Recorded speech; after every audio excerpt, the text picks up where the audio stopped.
There is no one person in this world who has only one talent. Everybody has multiple talents. And so look at the other things you are good at and then make a living out of that.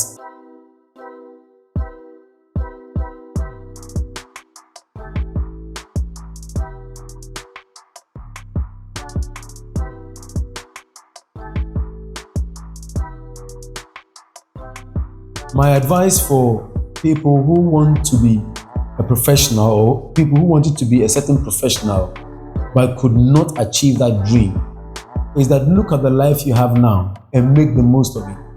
Some of you wanted to be a professional footballer or basketball player or sportsman, a musician, a legal practitioner, and that dream could not be a reality because perhaps you didn't get the exposure or the support you needed, or maybe the monies to read the courses you needed to read to become that professional.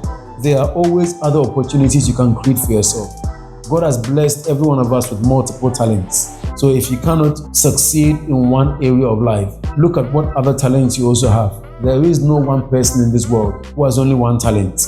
Everybody has multiple talents. And so look at the other things you are good at and then make a living out of that. I saw that I was good at music, good at writing, good at graphic designing and graphic work. And so I decided to build and harness those skills. And they have served as a revenue for me. So you can also redirect your life and not complain that I wanted to be this, but my dad or my mom didn't help me. I wanted to be that, but no one came to my aid. Make the most of the life you have now. Like I said before, there's no use crying over spilt milk.